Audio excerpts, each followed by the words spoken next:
All right, Aaron, welcome to the show. Thank you. Glad to be here. We just got done saying how you probably got into banking about as backwards as possible. So let's just go straight into it. How did you get into banking?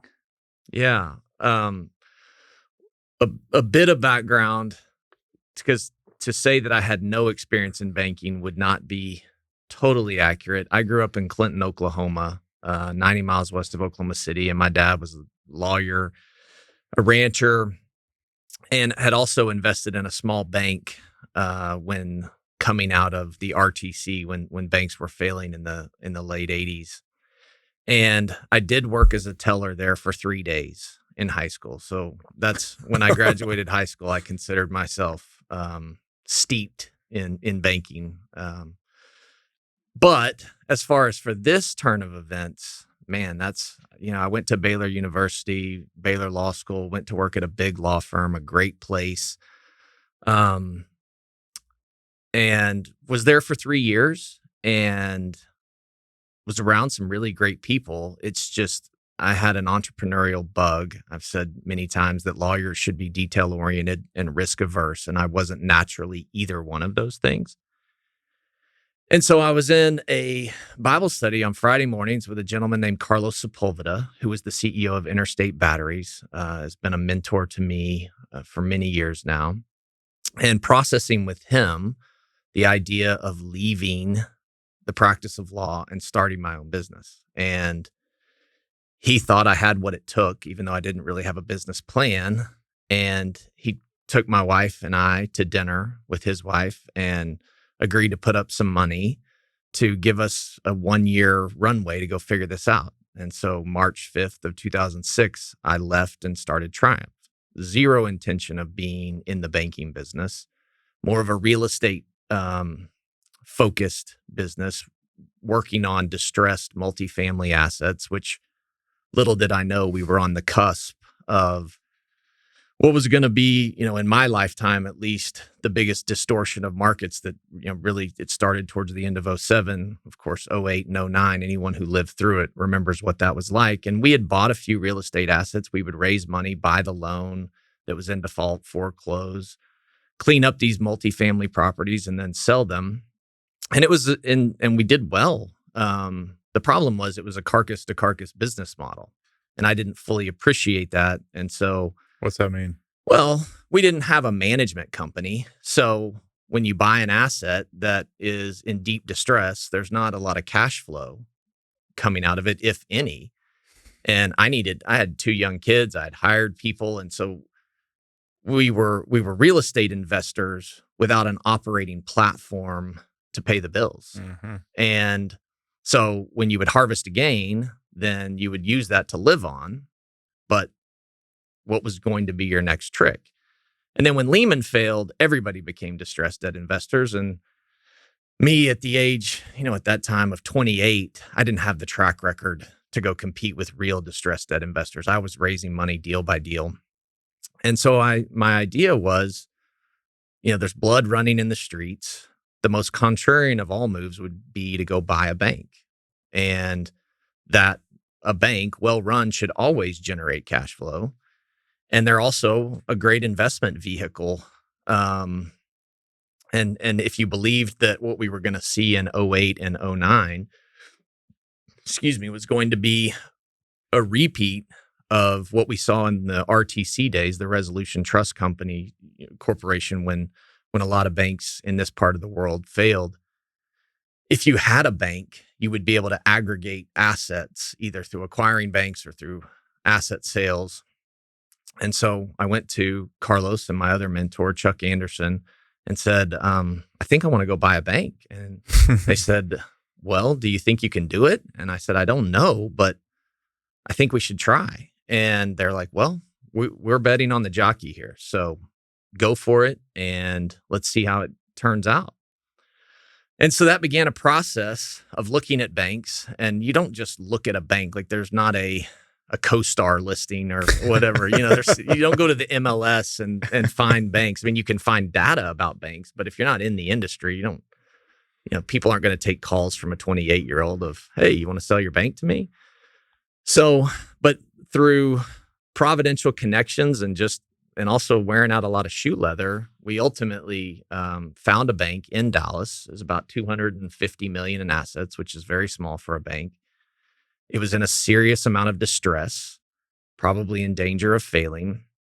And I think they were desperate enough as an ownership group for an outside injection of capital that they were willing to entertain someone of my age coming to them saying, I'd like to buy your bank and I'd like to clean it up and turn it around. And so we agreed to that. Now, unlike a real estate deal, when you agree to buy a piece of property, you can pretty much guess what your timing will be between the signing of the agreement and the actual closing. Like, there are controllable, knowable factors. When you're talking about a bank with a BANK in it, that means the government is highly involved, or specifically the FDIC is highly involved in that process.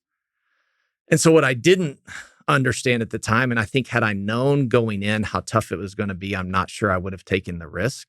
But from the handshake deal, there was 9 to 10 months of, I don't want to be crude, but what felt like a proctology exam and just silence. The FDIC was kind of busy. They were closing down WAMU and Wachovia and others and getting them to pay attention to this proposed CEO of a $250 million bank in Dallas who was putting together a new control group and didn't have the money raised. It was not making it to the top of anyone's email inbox, but we just stayed after it.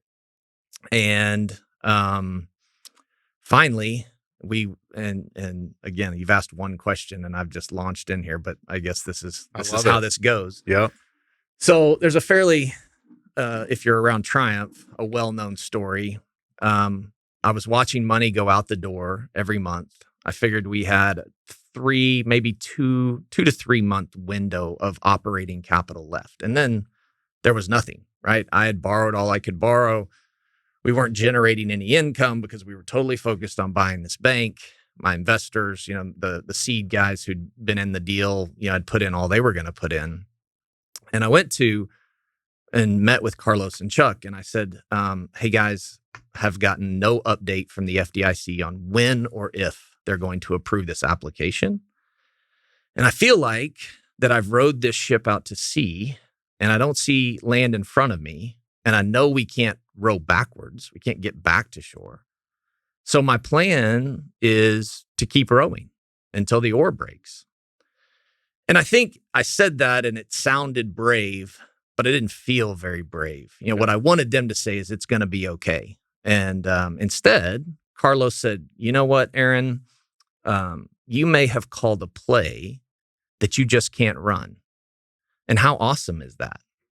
And I said, not awesome. I fail to see one awesome thing about this, Carlos. I got 3 young kids and I got people depending on me. He's like, look, you're not going to starve. Now that idol of significance you have about being viewed as a successful young businessman, or that idol of security you have around having this much money, those may get smashed to pieces, but I'm not going to let you starve. But this may not be okay because this isn't kindergarten. This is real life. You called a very strategic, difficult to run play, and we may not get there, but you're going to persevere through this. And I left that meeting. I didn't feel good, right? I'd love to tell you I walked out of there and was like, yes, that's right. No, I felt terrible.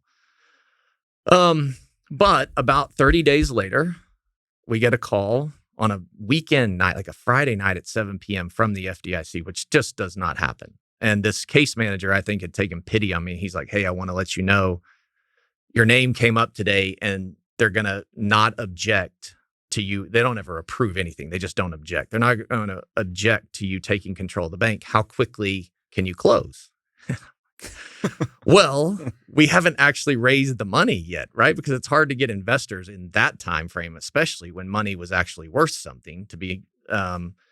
It's hard to get investors to stay committed to you when you cannot give them a definite closing date. And I said, look, 30 days.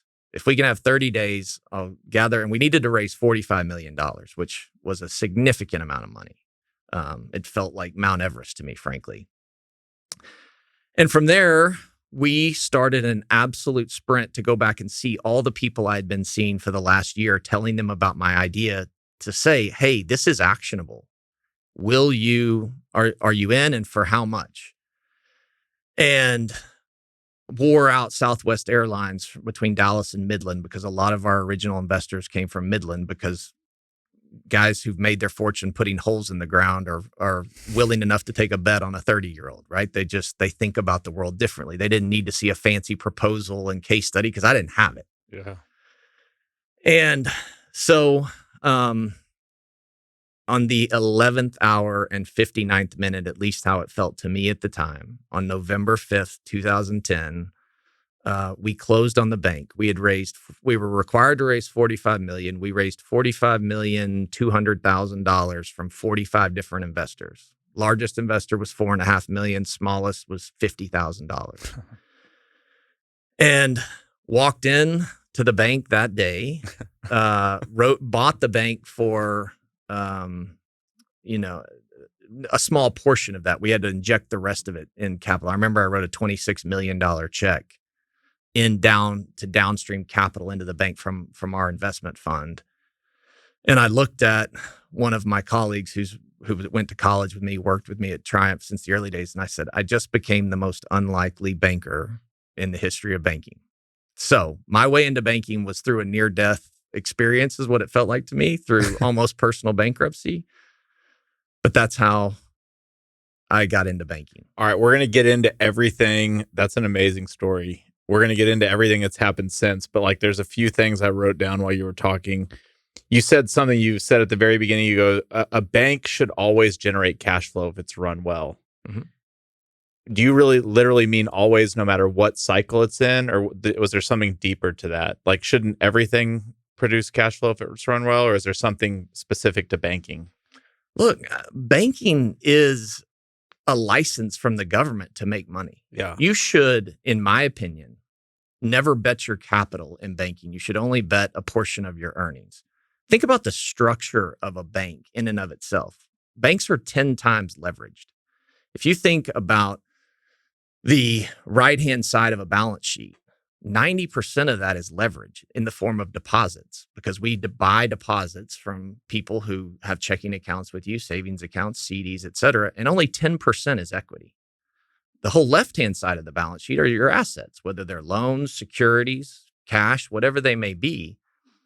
And with that kind of leverage and with access to the most stable funding source on earth, which is an FDIC insured deposits, you should put yourself in a position where you should always be profitable. In the history of Triumph, we've been in this bank since we cleaned it up in January 2011 through the first quarter of 2022. So in 11 years, seen a lot of different things. There's been one quarter we weren't profitable. And that was just because we were building loan loss reserves at the beginning of COVID, because we didn't know what was happening. So yes, I believe banks should always be profitable. And in fact, banking is an interesting industry in that good bankers can run a bank with no capital because they will never take too much risk. Someone who shouldn't be in banking, you can't have enough capital to protect them from themselves. Got it. What was the original idea to turn around a failing bank and start making more real estate loans? Was there an initial thesis? Or when you say I wanted to clean up this bank, clean it up and do what? Well, at the time, all I really knew was real estate. And, if all you have is a hammer, everything looks like a nail. And so I thought that a bank is a beautiful accordion style balance sheet. If you can get the 10% capital, you can go get deposits, right? You can wholesale fund yourself. You can expand a bank balance sheet more rapidly than about anything else. And I believe that if the regulators were going to come down hard on underperforming banks, what banks have to do when they get in trouble is they've got to shrink their balance sheet. That's the only way to get the capital ratios back, because they generally can't raise outside capital because nobody knows where the bottom is. So they sell sub-performing loans, securities at a discount, whatever it may be. They sell things that are saleable so that they can shrink their balance sheet. And so I believed if there was going to be a delevering, that if we had a bank with fresh capital in it, it would be raining gold, and we would use that as a bucket to catch whatever fell. And I mean, at that time, that was real estate loans to me. I thought we would be buying real estate loans at, debt yields that were 12 or 13% and accreting that back into income over time. That happened in this cycle, but only for about 3 months, because the regulators took a much different approach in the Great Recession than they did in the FSLIC crisis. And unfortunately, during that 3 months when it was raining gold, we didn't own a bank yet. We were still part of our process. So the day we got control of the bank, we really had to reinvent what we were going to do. It had never gotten to the point of what's our long-term plan. It was a trade in a very dislocated market of how you could aggregate assets, accrete that back into income over time, and then figure out what your next move was. So when you're talking about buying the bank and then buying distressed loans, you're talking about once you own the bank, you were going to be buying distressed loans from other banks. Right. And not a lot of non-performing loans, but sub-performing loans that this is how, and Andy Beal of Beal Bank is, made several $1 billion. He used a bank to buy things cheaply and then he didn't really foreclose on a lot of stuff. He restructures it and so that his cash flow is extremely high because he has a low basis in those assets. He's the only person I've ever known to do it in banking, and the man's a genius. You couldn't imitate his model today. But I think that was the inspiration of if I'm funding myself at a 1% cost of funds, and here's a 5% coupon on a loan, but it's being sold at 85 cents on the dollar because the bank has to get out, has to shrink its balance sheet. Well, then, that implied yield to me is in the 7% range. Right. And I don't mean to sound like an idiot, but I'm going to sound like an idiot. In theory, though, you're acting as an investor. You're a bank, but you're acting as a distressed investor. Yeah, correct. Because at that time, and that's legal. Well, yeah, you have to manage your capital ratios, your asset quality ratios. But banks can do a lot more than the typical bank does. I mean, I say to people all the time, banking is a bag, not a box. But most people approach it as a box. Like, this is what banks do. But then the other opportunity you had once you were inside the banking industry is banks were failing every Friday. Like every Friday you get an email. And so you had to own a bank to be able to participate in those auctions. They're really not an auction, but that's kind of what the process is like. And so my CFO who just retired, his investor, it's a fascinating story of Bluebonnet Savings Bank, put up $1,000. I think borrowed $30 million. This is in 1988. Got control of $4.2 billion in assets in a thrift. They consolidated 15 insolvent thrifts into a single institution called Bluebonnet Savings Bank, and then worked through all those loans. They had guarantees from the government, yield guarantees. Long story short, he made $800 million on $1,000 of his own money because he had the charter at the right time. And I wasn't, you can't calculate the IRR on that. But theoretically, if you were a new entrant into the space with fresh capital and freshly positioned, you would be able to take advantage of the dislocations in the market. Do you think if you were 28 again in today's market and let's just say there was a distressed bank out there, would you have gotten approved? Or do you think it was because the world was falling apart, they kind of were like, look, it's better than nothing? Or do you think they'd hold you to higher standards than maybe they did back then because the market's flush right now? That's a great question. I'm glad I don't have to find it out because it's the regulatory process is incredibly painful. On one side, I would say it's unlikely because they were worried. Nobody knew, when you've got Lehman failing, nobody knew where the bottom was. And so the fact that we were stepping in with capital and putting that in front of the FDIC insurance fund got people's attention. The reason that I think they might still approve it is because banking is a shrinking industry. In the 1980s, there were 14,000 banks. We're down to 5,500, I believe, at last count. And I think the regulators see that you need to bring new entrants into banking, new banks, unless you just believe that the four money center banks should dominate all of banking, which I don't think is healthy for anyone. So maybe it could have happened. I think that the questions that I would be asked now would not be so much about, the business plan would matter, but it'd be a whole lot of other questions that as this process has gotten politicized like many other things. And so I don't know how it would turn out.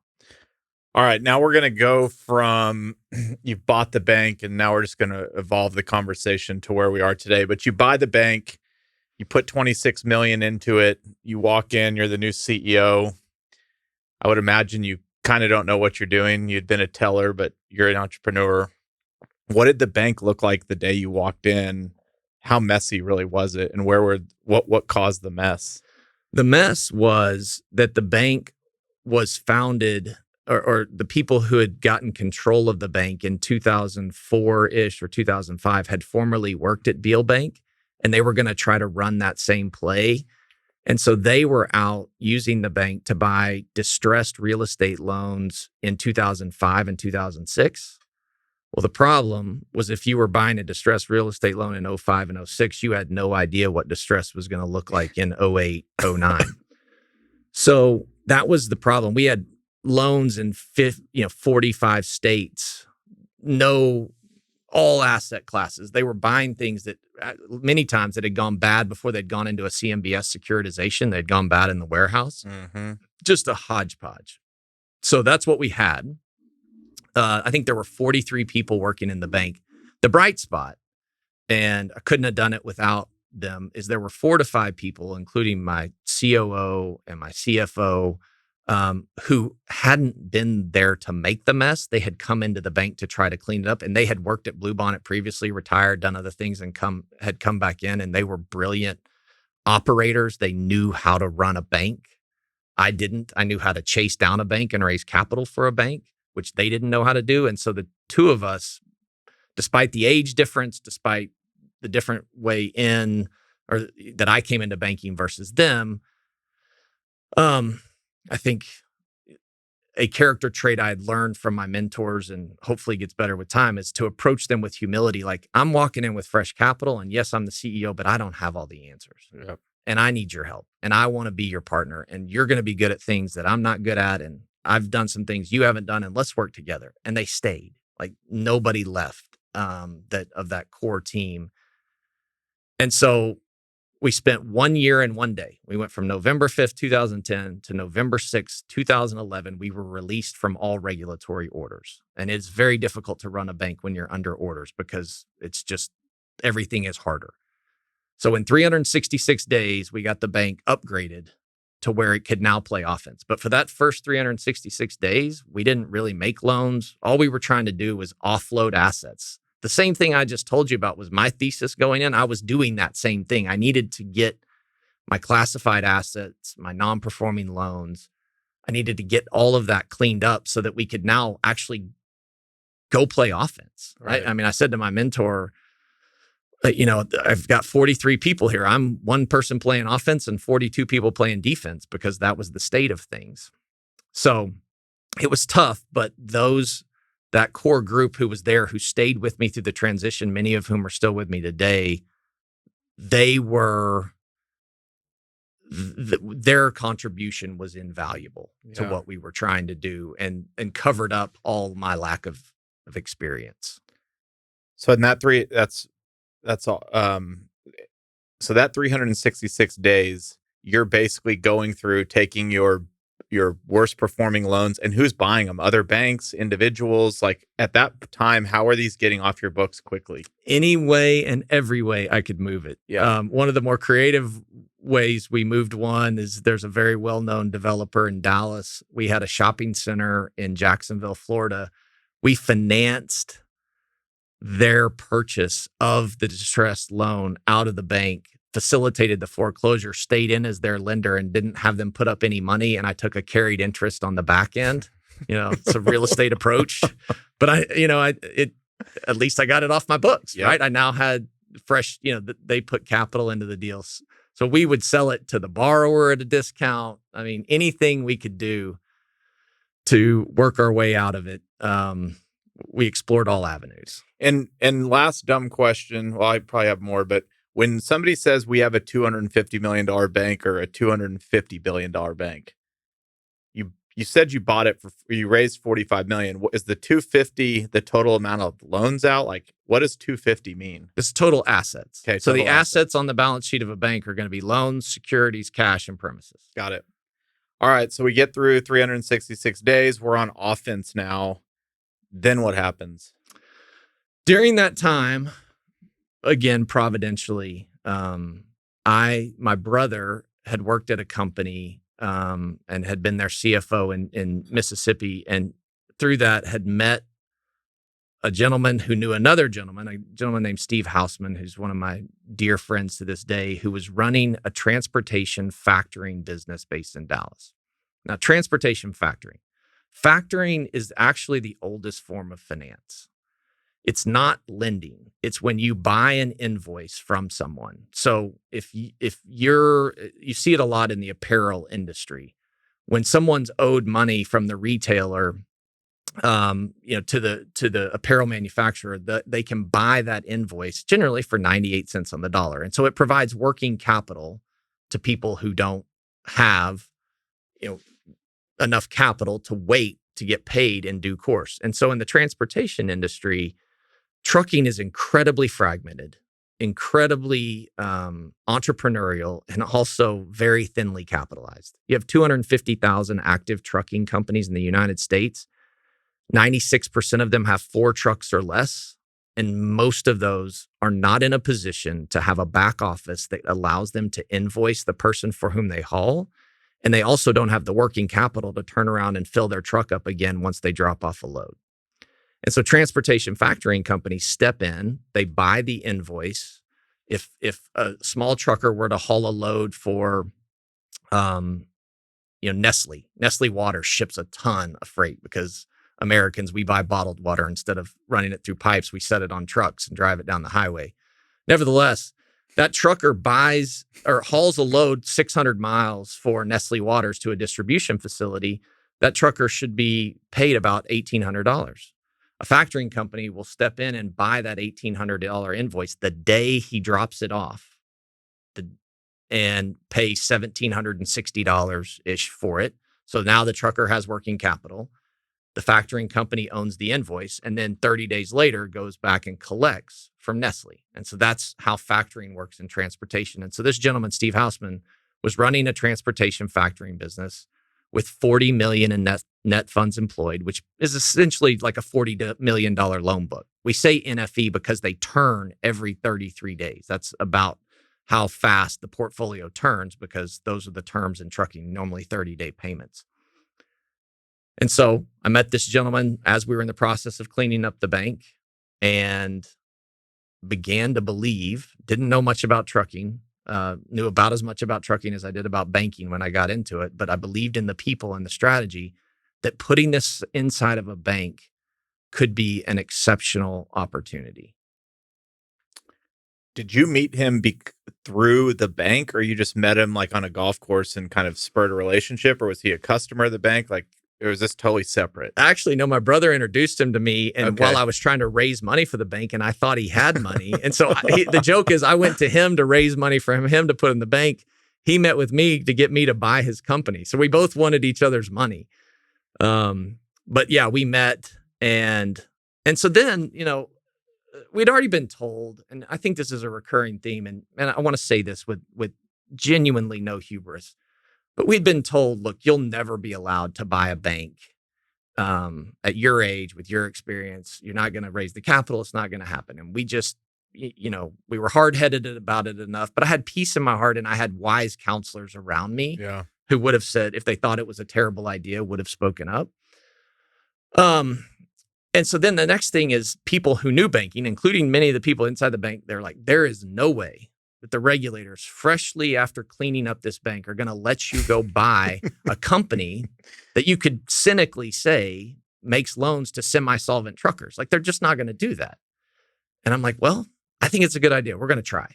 And Steve Hausman and his right-hand man, George Thorson, we were able to get a meeting with the FDIC, because at that point, we still had to ask permission from the FDIC to do anything. We were a new entrant, fresh off of regulatory orders. You got to build your credibility. It's like anything. Even with a government agency, relational capital matters. In fact, relational capital is more important than money capital. Yep. And so we took them in, sat down, they laid out their program. They're like, this is what we do. We don't lend to the trucker. We buy their invoice. They're not a credit risk. They're a fraud risk. We got to make sure the invoice is legitimate. We're actually collecting from people like Nike, Nestle Waters, C.H. Robinson, big Fortune 1000 companies. And for whatever reason, The FDIC says, it looks like you've got good operators. You've got a good plan. We're not going to object to you buying this company. Okay, one question before we get into the meat, just to really kind of paint a picture of what a typical trucking company looks like. 4 trucks, can't even have a back office person to invoice. So is this just maybe an owner with, independent contractor drivers, 4 trucks, maybe has a lot somewhere? I mean, it's about as, I want to say, not the word, it's about as bare bones of a skeleton company as you could have. You got 4 trucks, 3 drivers, maybe an owner who's a driver, and that's really it. That's it. And a lot of them are true owner operators. They own one truck. I mean, I'm sure you've driven past neighborhoods where you've seen a semi pulled in front of a house. Yeah. That's where that guy lives or that girl lives.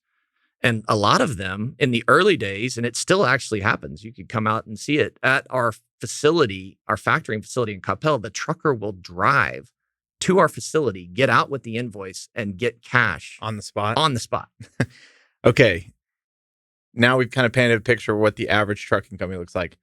Why did it make sense to buy this business inside of a bank as opposed to just another venture that you had outside of the bank? Because in a financial company should never be valued on EBITDA multiples, right? You should be valued on earnings multiples because my biggest cost is always interest expense. Right. I'm selling money. We talked about how we buy money from depositors. Now let's talk about how we sell money to borrowers, whether they're real estate borrowers or truckers. So if you've got a bank that's 10 times levered already, that has a cost of funds around 1%, and you can put a factoring business that has a portfolio that's yielding 20% inside the bank with 10 times leverage, that is rocket fuel for a bank. And you can't hide it. You can go back and look at our numbers. Our net interest margin is in the top 1% of all banks in the United States of America. And the reason is because we've scaled that business inside the bank because the factoring company gets to use those deposits. And, with all due respect, I'd love to lend you money at 3.5% on your first and main real estate deal. But I'm a yield junkie, right? And my job's to make money. And I do a lot better lending it out at 20% yields to these truckers. And just so you understand, it's not, people would say, well, that sounds like payday lending. Well, we do the whole back office for them. We are their back office. And so our cost to service these little $2,000 invoices is roughly 10% of the asset. So if I'm not even lending at 10%, I'm not even breaking even. It's a high touch, high friction, industry. Now, what we've been able to do because we've built such scale is it's allowed us to use technology to drive down those operating costs. But you are essentially that trucker's back office. You're talking to them 3 times a week. You're telling them this is a good credit. This is a bad credit. We won't buy this invoice, haul for them. And you do that inside a bank because of that superior funding advantage. All other factoring companies that are not bank owned are having to borrow from a bank at 3 or 4% and then turn around and lend it out. And they're only allowed 4 times leverage, right? I'm borrowing at 1% because I'm buying funds from FDIC insured depositors and I have 10 times leverage and I'm making the same yield. So that's why it makes us look different. So what you just said is, Chris Powers LLC calls a trucker and says, hey, will you haul off a bunch of my new Chris Powers water bottles? That trucker might call y'all and say, hey, will you just look up Chris and see if his company's worth a damn? And y'all's business could call him or kind of tell him back and be like, that would be a high risk deal. Like y'all are actually helping make the decision on who they should haul for or not. Absolutely. Like we told truckers. And my water's great, by the way. I'm sure it looks lovely. We told truckers a few years ago, we're not buying any more Chesapeake invoices. So if you want to haul for Chesapeake, be free to do that, but we're not going to buy the invoice. So you're going to have to do it out of your own working capital because we were worried they were going to go bankrupt. And look what happened. So those kind of discussions happen all the time. We're managing concentrations of credit and thinking about, again, factoring's different in that the trucker is not a credit risk. They're a fraud risk. You've got to make sure the invoice is legitimate. We get fraudulent invoices every day sent to us. So we have to be very sophisticated in that. The credit risk is the person for whom they hauled. Yep. Now we got to make sure that person is able to pay their trade payables in due course. And so we use sophisticated modeling to look for fraud on the one hand and to look at credit risk on the other hand. So the fraud is some trucker that says, I just hauled this for Nestle. Here's an invoice. Pay me. Yeah. And if y'all aren't careful, you pay them, but they never actually hauled anything for Nestle. Yeah. So we have algorithms built and even use some machine learning we can't verify every invoice. Yeah. I mean, we're getting, so, we're doing 1.4 billion a month in purchases, $2,300 at a time. So tens of millions a day, tens of thousands of invoices a day. I have 375 people who work in that business. You can't verify every invoice. So you have to look at historical trends for individual customers and make educated guesses on what percentage of invoices you need to verify before you buy. But I mean, it can be just as simple as they use whiteout and they change a date. And it's especially if they run the same load frequently and then that load gets canceled, and they don't run it, but they just white out and change the date, submit the invoice. There's double brokering schemes. I mean, trucking is full of some of the most fascinating, and many of them first generation entrepreneurs. I've seen them go from one truck to having 500 trucks. It's amazing to help these small business owners grow, but there are bad actors, no question. And so, yeah, they'll try to defraud you. I mean, it's a crime of opportunity, and the opportunity is every day. Okay, so you meet Steve and you buy the factoring company inside the bank, and we've kind of talked about why that would make a lot of sense. Let's just kind of talk about the scale of like where the business was and kind of how we've grown it to where we're putting out did you say $1.5 billion a month? Mm-hmm. Yeah, so that you obviously didn't buy it at that. You've gotten it there and you've learned a lot along the way. Yeah. This is fascinating. Yeah, we have. So 40 million a month is now, I think, 1.55 billion. We paid a $9.3 million premium to buy that business over its book value. And I ground my teeth over that. Because remember, we had just raised $45 million, spent a year cleaning up the bank, hadn't made any money. I was kind of out of friends who would take my phone calls, right? But I needed to raise $9 million to buy this business, to pay goodwill, right? You pay a multiple on earnings if you think something's going to be able to do it. And so, man, I had to beg some of my original investors to put another 9 million in so we could pay for the dilution, the tangible. Banks don't run out of cash. It's always about managing regulatory capital ratios. Right. So if you pay a premium for something, that dilutes your capital ratios. So we put the 9 million in.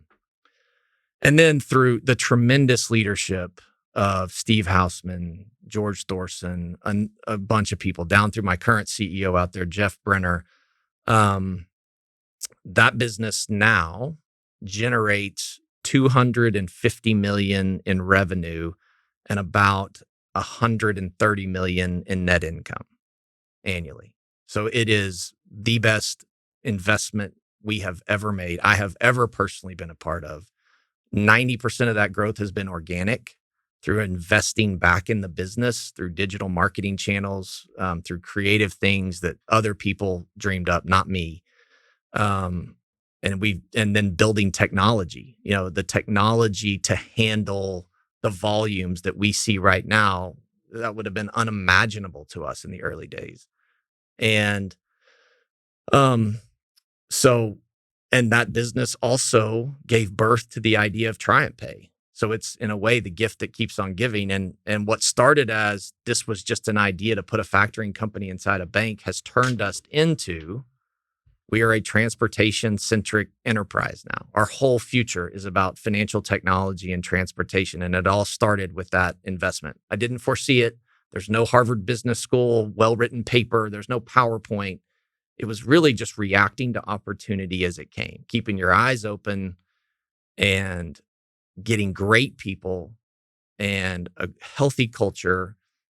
And what that team has done at Triumph Business Capital is just, it's astounding. It's unbelievable. All right, dumb question. It is a bank because it's owned in a bank. Yep. But are you really a bank? Like, depends upon what you mean by bank. I guess I I don't really know what I mean. I mean, I guess when I think as a real estate guy, a bank is like, I just think of your typical bank. But when I hear this story, I think of it as this incredible business wrapped up in a bank charter. Do you think of yourself as a bank or do you think of yourself as a transportation company? Maybe that's the question. Yeah, and I think you're catching me in transition. I think when people say bank, what most people think of is a community bank. Deposits in the local community, you take deposits from your members of your community, you loan money out in the community. But there's credit card banks that stand behind, American Express, for example, is a bank. There's merchant banks, there's investment banks, there's regional banks. What we are becoming is a financial technology bank for the transportation industry, which means we still have community bank operations and they do a lot for us, but we are not really what you would think of as a community bank. And I think we serve a very interesting purpose in being a bank. And I don't say that because I'm a banker. Just look at the fintech companies who've gone out and raised money by pointing at, shooting at, making fun of what traditional banks, boring banks do. Eventually, they seek a bank charter themselves. Look at Block, which is Jack Dorsey's company. They sought a thrift charter, which is a type of bank charter. There's several, Vero and others, because what you inevitably find in the financial services world is there is much benefit to being a bank. You just don't have to run it the way your grandfather's bank was run. Yeah. You're making me want to buy a bank, but you've already laid the groundwork that it might be hard to do. Okay. So you're evolving. We're like catching you in transition, but let's just kind of go back. So when you bought it, when did you start building technology? Was there already technology in place, or were you kind of reacting to issues you were seeing going, let's just solve this through technology? And how did you kind of went from a distressed real estate investor to a bank buyer to a factoring, and then you built this like unbelievable software, which is no easy feat. So let's kind of talk about building the software. When did that start?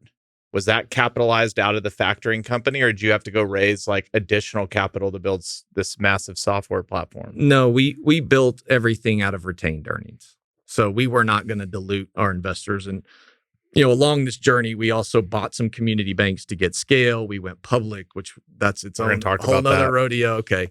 But we just started reinvesting in the technology because if you looked at it, you have a highly repeatable transaction.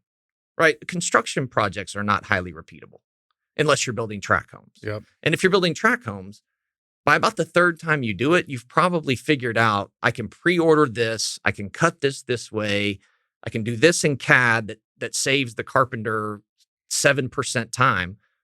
Same thing applied to our business. You sit and look at a factoring business, 65% of its cost is people. Okay, and people are great, and we need people.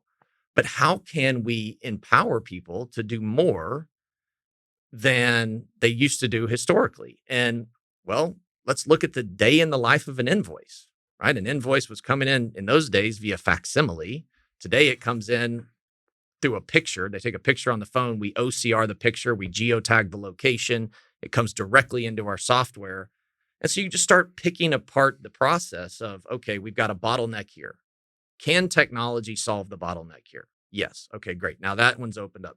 Well, now we're running into a bottleneck here. And so there was no grand plan. As we look back at it now, it's super easy to say, oh yeah, I always envisioned this. We weren't that smart. It was chaos. It's just chaos all the time of, I got to fix this fire. Okay, that caused a fire over here. Now let's go fix that fire. And so really smart people on our team just kept fixing things. And I kept saying, look, I'm going to reinvest in you. This is not about the short-term play. Like, let's go compound this, because that's the flywheel effect in banking. If you generate capital and you put that capital back into the bank, every dollar of capital I generate, that's 10 more dollars of assets I can hold. Yeah.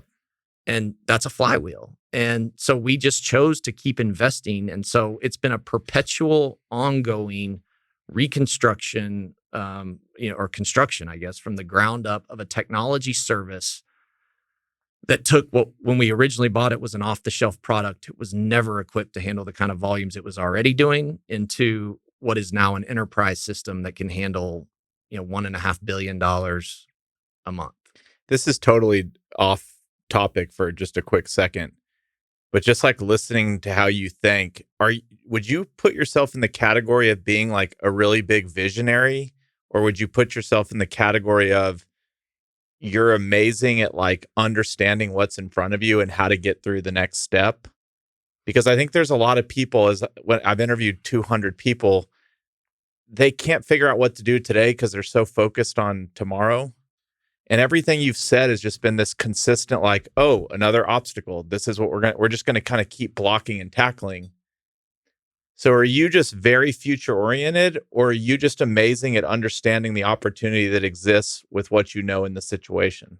Yeah. You know what? I'd love to sit here and tell you I'm a visionary and I saw all of this. I saw where the puck was going. That's not true. In fact, my COO now says, Aaron, you don't hit every shot. You just get all the offensive rebounds, because we call a bunch of shots that we miss. Like, we make mistakes, we backtrack. And so I think if there's anything that I've been taught that God gifted me with, is I'm not going to be denied. Yep.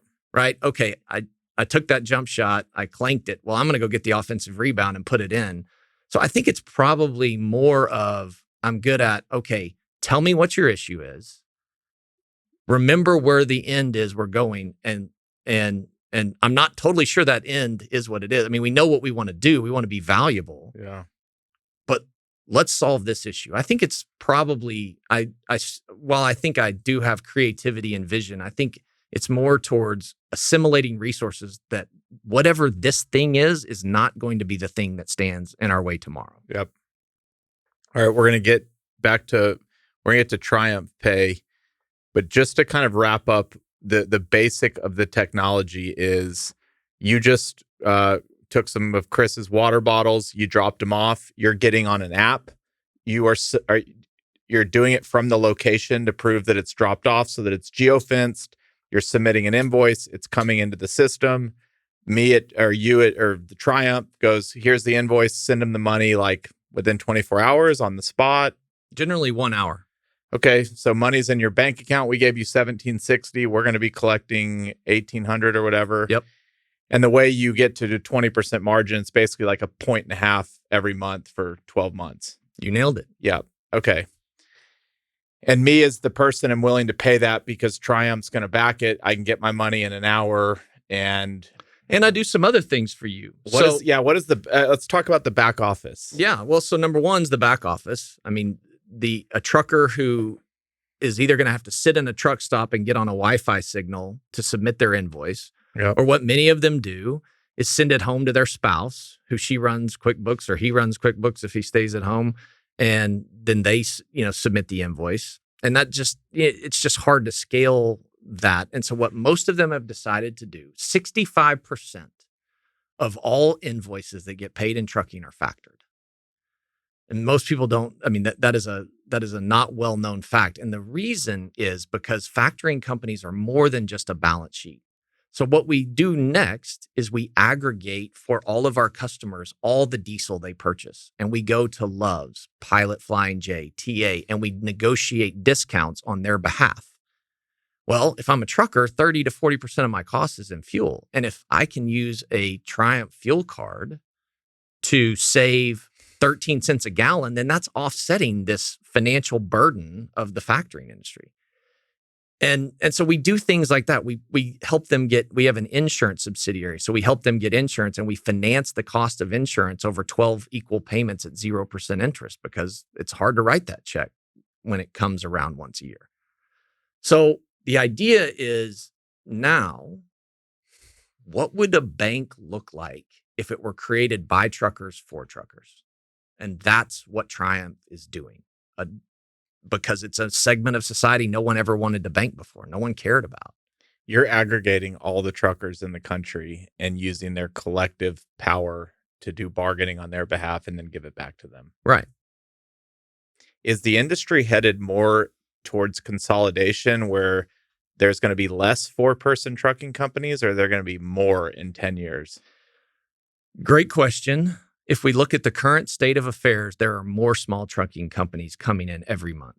Now, partly that was due to these record high invoice prices, which invoice prices, that's why I talk about it because I'm the banker. They would think of it as revenue per mile, like $3, $4 of revenue per mile. A trucker can make a significant amount of money. So some of these truckers leave large fleets and start their own entity. And then they do that until the market turns on them. And then they give up their entity, take their power unit back and go sign on with a large fleet. Like there's a whole lot of movement around, but the doom of the small trucker has been predicted for years and years, and there's more of them now than there ever was. And so I would say don't bet against entrepreneurs who are willing to drive overnight to do the things. I mean, there's a customer service component. If their shipper or their freight broker needs something at a certain spot by a certain time, the trucker who gets that done right is going to get the next best load. And these people in this industry are so resourceful, work so hard, and it's a low barrier to entry business, right? You got to pass a drug test. You got to get your motor carrier license, which is not easy.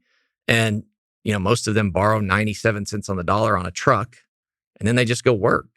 Do you provide healthcare insurance? We don't. We haven't figured out a way to aggregate that one yet for them.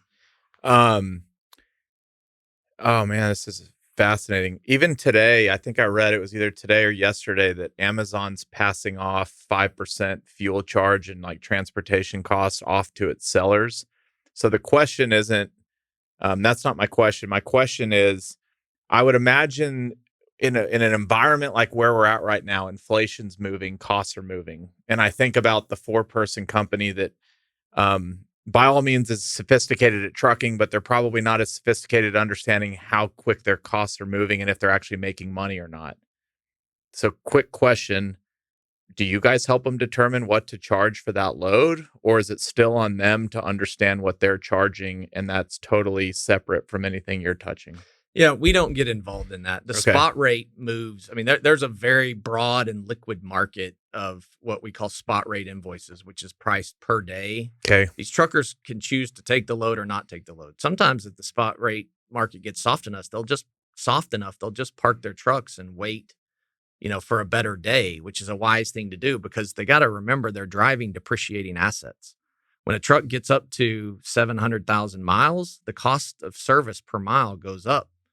And when it gets over 1 million miles, it goes up a bunch. So we've seen, it's financial planning for these folks is something that many of them fail to do. They ride the wave when it's really good. Now, some are really smart. Like they put money away. They're saving it for a rainy day. They're rotating trucks, keeping their costs down.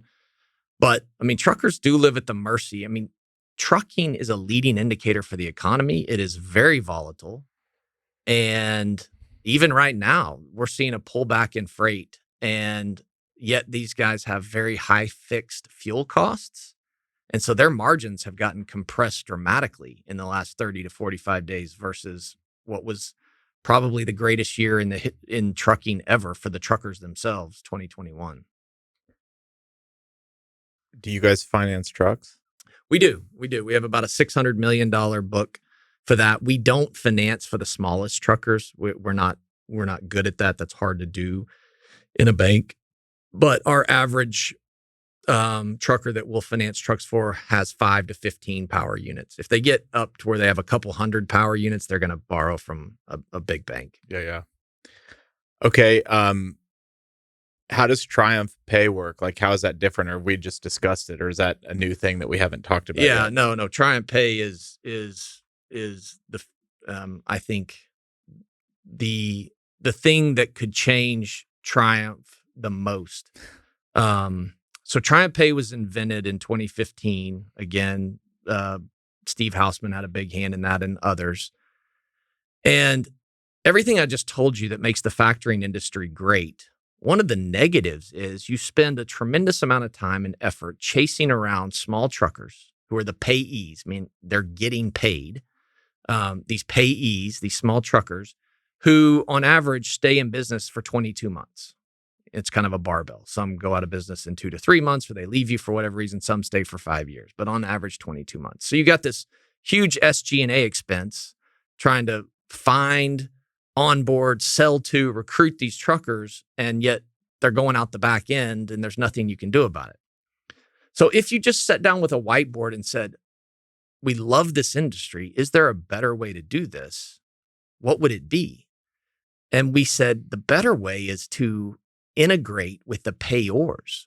Don't integrate with the truckers. Go to the people actually making the payments to the truckers, because those people don't go out of business every 22 months. They're much more sophisticated, stable, et cetera. So you go to them, and what does it take to get them to agree to outsource their trucking payments to you? Well, the good news is they hate making payments. They like moving goods, but making payments to truckers is exceedingly difficult. Number one, because 65% of trucking companies have factoring companies attached to them. So you have to pay someone other than the trucker. Number two, where do I send money when someone's sleeping at a different truck stop every night?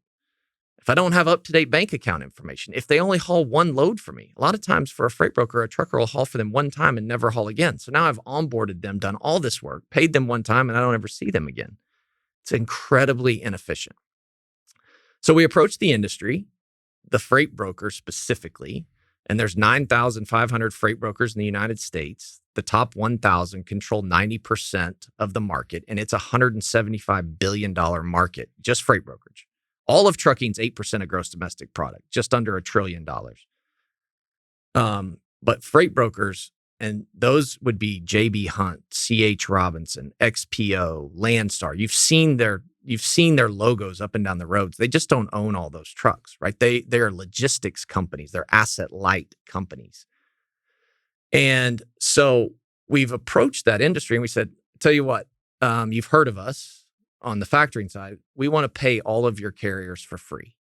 And they're, well, why would you do that? I mean, that sounds great. What's the trick? And we said, well, we'll just be real candid. The trick is that 65% of your payments are going to factoring companies, not to your carriers. And we think we can aggregate the data and do this in a more seamless way. Said another way, we believe that there is $25 of friction cost for the payment of a $2,000 trucking invoice. That friction exists on the payor side, that's the freight broker or the shipper, and on the payee side, the factoring company or the carrier. Now, $25 doesn't sound like a lot until you realize that there'll be 250 million truckloads in the United States this year. So we're talking about a revenue opportunity in the billions of dollars of cost savings, and everyone wins, right? We're not in this to charge either side more. We're in it to reduce friction. So we said that's the value proposition. And of course, it's a sensitive thing to outsource payments to somebody, right?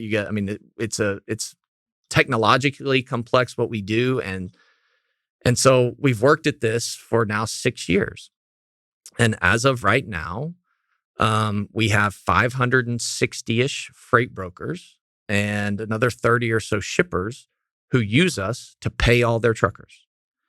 And in the course of doing that, right now we're probably running $24 billion in annualized payment volume. So if you go back to Triumph Business Capital, I told you we'll buy 15 to 16 billion in invoices, and that's a business that started in 2004. On the Triumph Pay side, where we're actually just making the payments, we're at 24 billion, and that was 20 billion last quarter and 16 billion the quarter before that. It's growing at 100% a year. And I mean, there's so much to this, but the idea, here's the picture I would paint for you.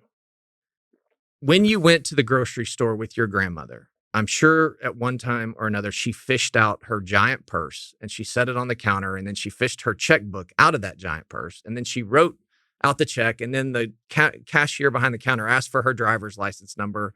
And then that's how she paid for those groceries. That is how trucking payments are made today. How trucking payments should be made is how you pay for groceries, with a swipe of a card or a touch of a phone, using structured data. Everybody knows what everybody gets in 2 milliseconds. And that is the promise of Triumph Pay, using structured data. So think about how that world works right now. A load of Chris's water, if it exists in your warehousing system, right? I need to move this load of my water from Fort Worth to Chicago. So somebody on your side created a load in your system, and it has all the details, right? It has the when that's supposed to be delivered, how much you're willing to pay per mile, who's going to haul it, etc. The trucker picks up that load because you hired him to do it or used a freight broker, whatever you did. The trucker now drives to Chicago, delivers the load to the consignee. That's the person who receives the merchandise. The consignee signs the bill of lading, which says, hey, this was delivered. Now the trucker takes a picture of that bill of lading and sends it to me, his factoring company. That shows up to me as unstructured data. It is a picture, right? And so in my system, I now have to reconstruct that data to try to figure out what did the load look like when Chris's warehousing system had it in it. And so I do my best, right? I take the data from the rate confirmation and the sheet and I put it all together in an email. And well, first of all, I decide, okay, I'm going to buy this invoice. So I send the money, right? The money's got to get out the door because my trucker needs it to fill up to go home. But now I have to ingest it into my system, into my ERP system. My factor management system is what we would call it. And now I'm going to email you unstructured data once again saying, hey, I bought this invoice from Joe's Trucking. You need to pay me. Now someone on your side has to take that email, take the flat file out of the email, look at the flat file and go, does this match what was in my system?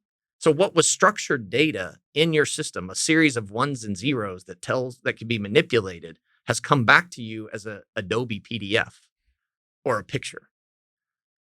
Makes no sense. It's the way the world worked in the 90s. It's not how the world should work now. So what TriumphPay does is we build an integration with your warehouse system, and I build an integration with my factoring company and the carrier. Now, before your trucker even picks up the load, you already know. I already know. Just like Google guesses where you're going to go based on what you've typed in, we already know because I see the structured data.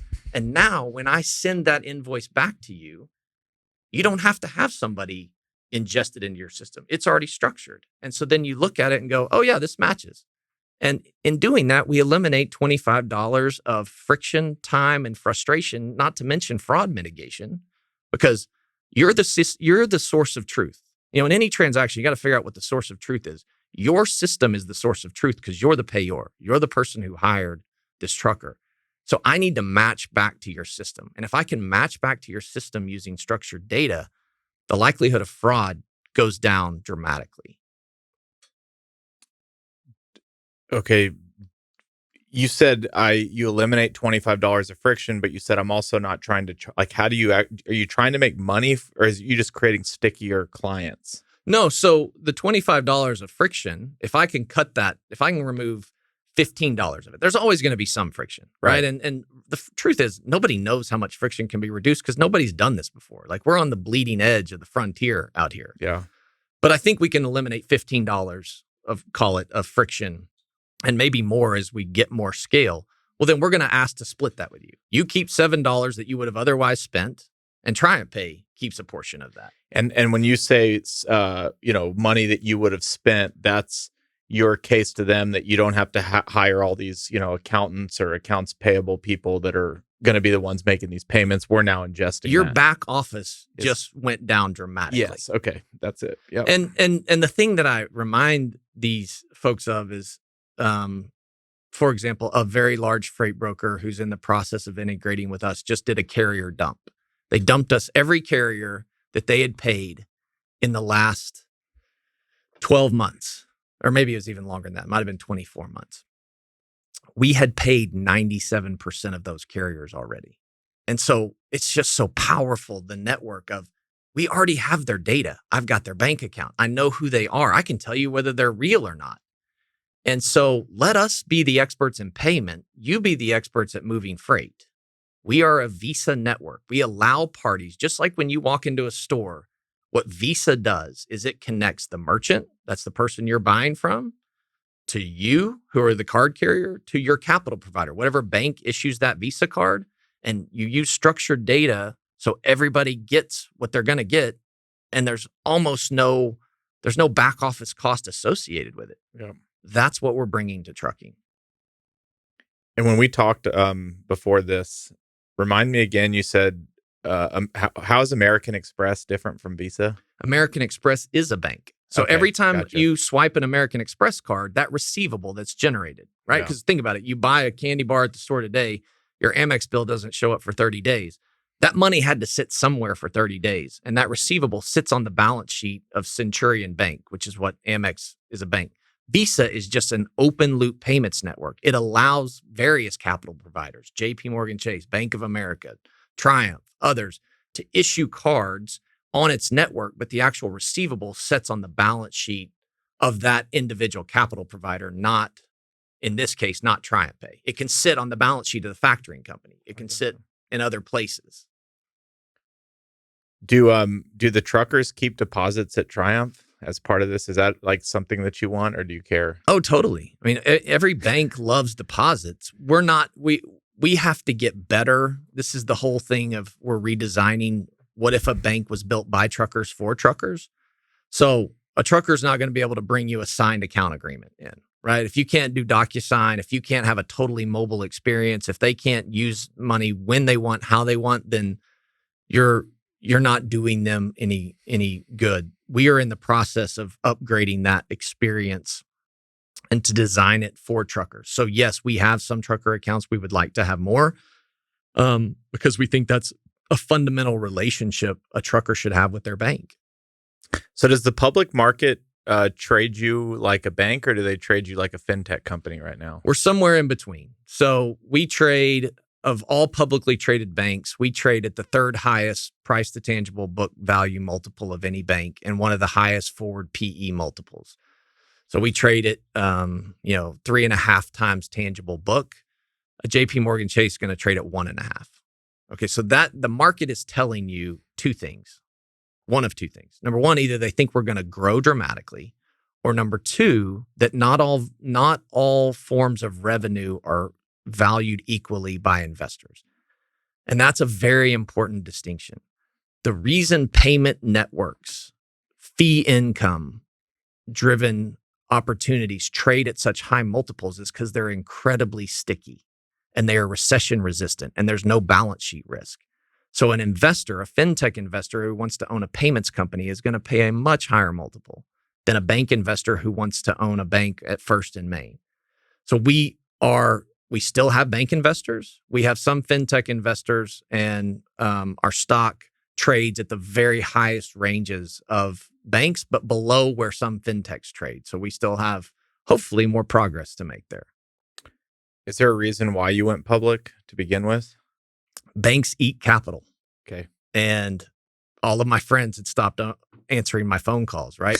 Because, I didn't have money and I needed money for capital. And we went public a little early. We didn't get a great multiple. It was a painful experience. I considered it at the time my greatest professional failure because we thought we were going to price between $14 and $16 a share, and the offers came in the night of at $12.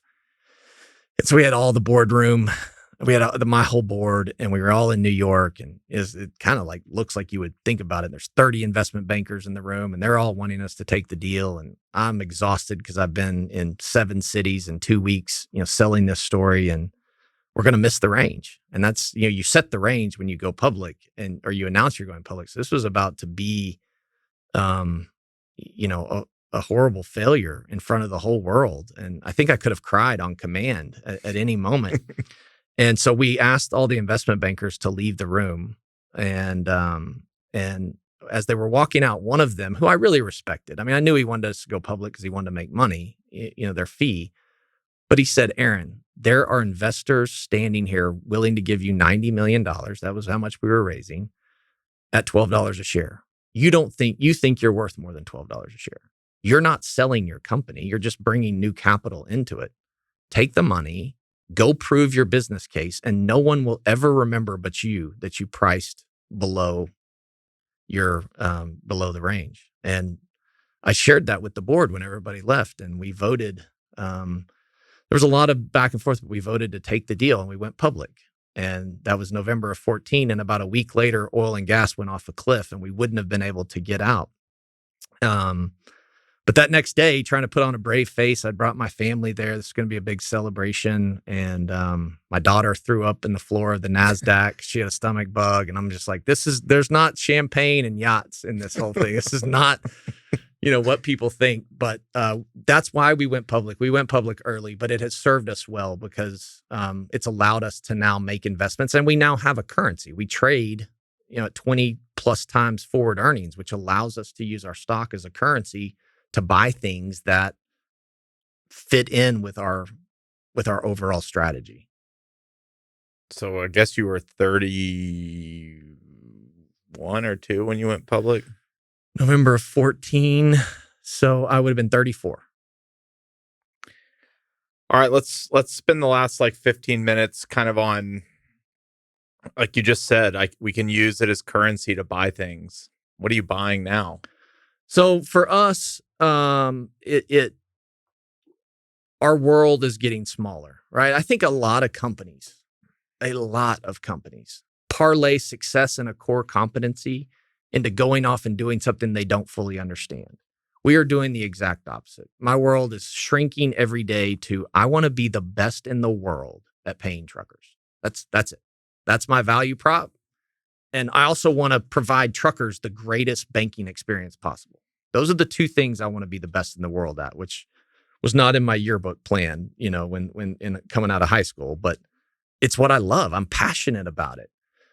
So if we buy things, it would be technology tuck-ins that help us on that journey to being the best in the world at paying truckers. And so those, there'd be a variety of companies, but we also generate $100 million in net income a year right now after tax. So we're building capital that we can also use, buy things all cash, which I would prefer to do, not to dilute my shareholders. Anybody listening, when I first met Aaron on the phone, I hadn't done enough research yet, but I started the conversation with, I might have to get a commercial real estate loan. And Aaron's the first banker that responded with, I don't think I'm going to give you that loan. And after everything we've talked about, I fully understand why your mission is your mission. You said that trucking is a leading indicator and that shipments are down. I actually recorded earlier this morning with a guy that's a huge used car dealer, and he said car sales are down the last 3 months. I'm not asking you to predict the future, but why is that a function of just consumers are slowing down? Is it because costs are so high that what's causing the slowdown? I think we're just seeing a normalization. Yeah.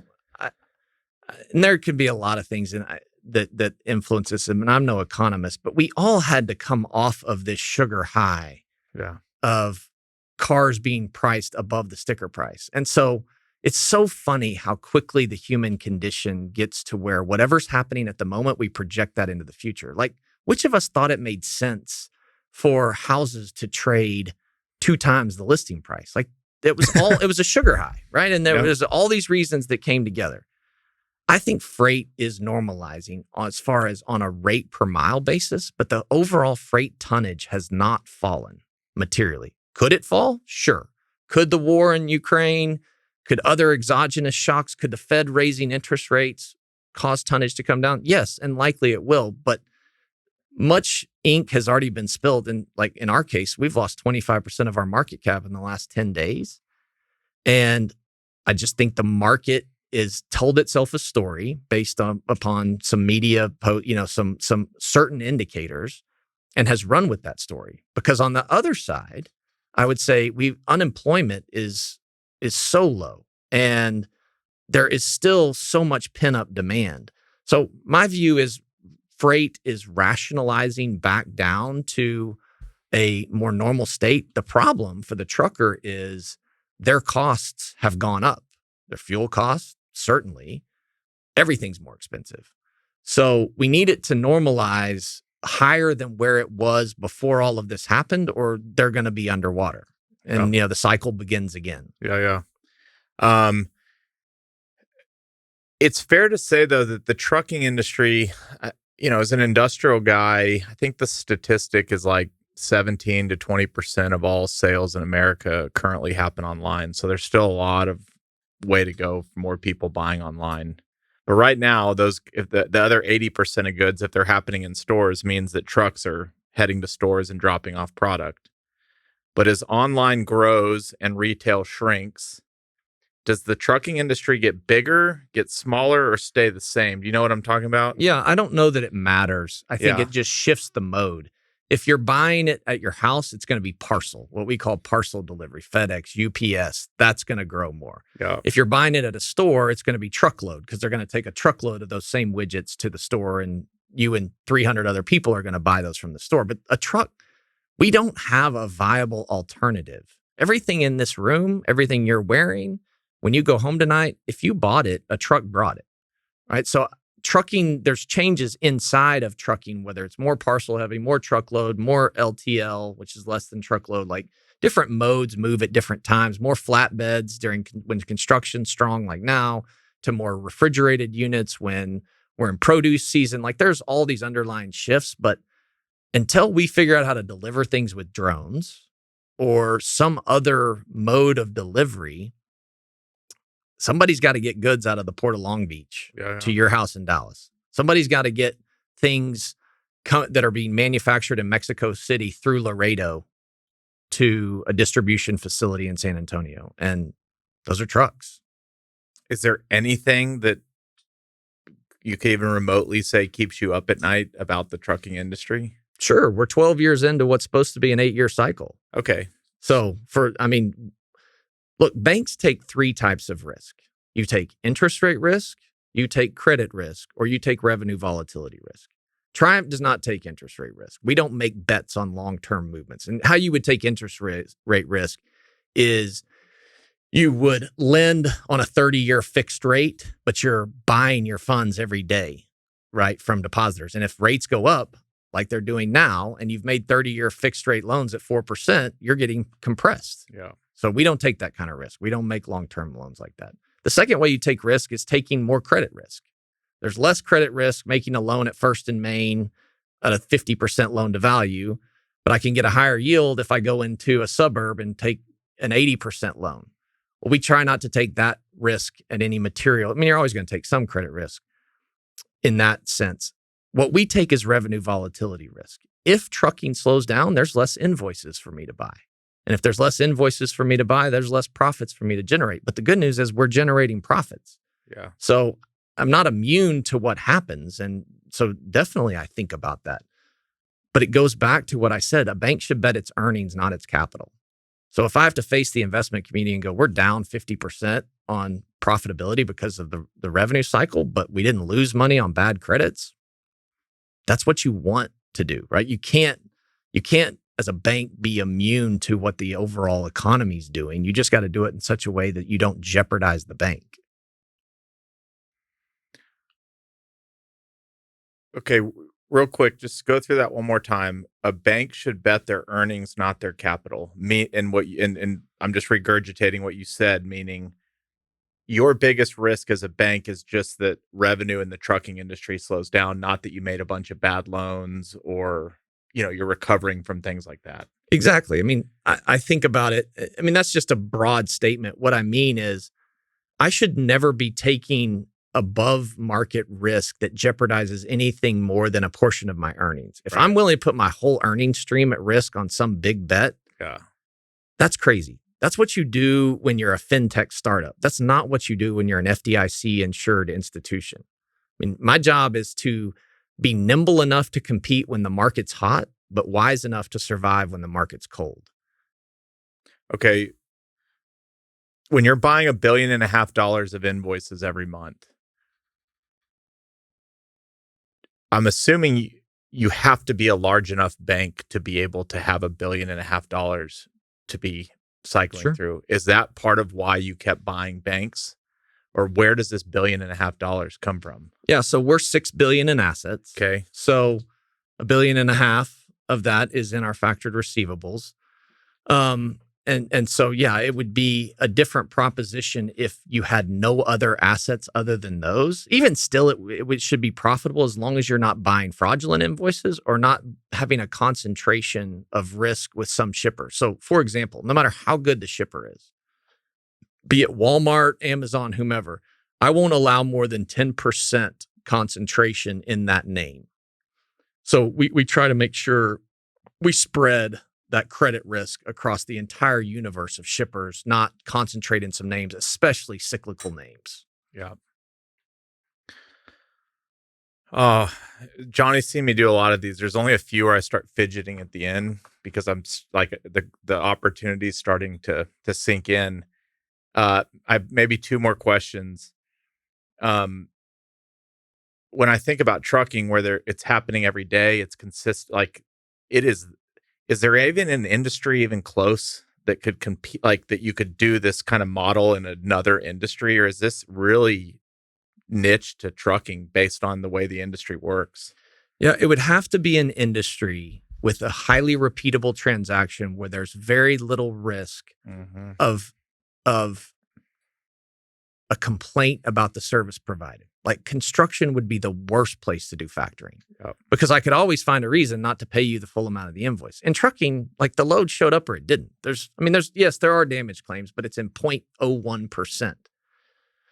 So I have not yet found an industry at the scale of trucking where you could create this highly repeatable business model where you could use artificial intelligence, machine learning, integrations to create a seamless experience for something that's 8% of gross domestic product. No, that does not exist. I can't off the top of my head think of a smaller business model or a smaller opportunity set. I mean, the interesting thing about trucking is you have extremely sophisticated people paying small businesses. It's the inverse of how you think the world works. The vendor in this relationship is the trucker. Mm-hmm. Generally, it's you and me, and the vendor is Amazon. Mm-hmm. But in this part of the supply chain, the narrative gets flipped. So now somebody has to stand in the void and integrate hundreds of thousands or tens of thousands of very smart payors with hundreds of thousands of very small trucking companies.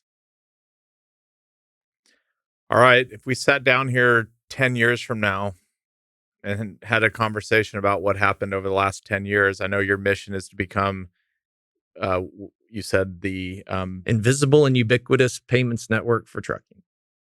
So winning would look like we become so synonymous with how trucking payments are made that they would say, well, yeah, we Triumph paid that or we T-paid that. Someday we may shorten it down to that. Just like you would say Xerox to refer to a copy machine or Kleenex to refer to a tissue. The way you really create something unique in banking and you scale it and you make above market returns is you get so small that you're invisible. All I'm doing is taking a small bite of millions and millions of transactions that require no negotiation. If I'm going to be the best real estate lender, even if you and I have done 30 deals together, we're going to negotiate the finer points over and over again on a deal. I want to be invisible. I want to be this connection, a tollway that allows people to transmit data between them. I'm their trusted intermediary who stands in the middle.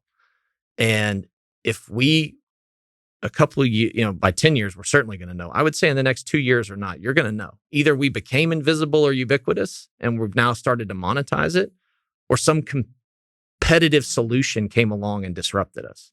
This is going to happen. It makes too much economic sense for people to use unstructured data and ACH transfers in 2022. I think the payments are going to get tokenized. I think that that world, it's going to be seamlessly integrated. And what we started with the trucker, we're working our way back to the port.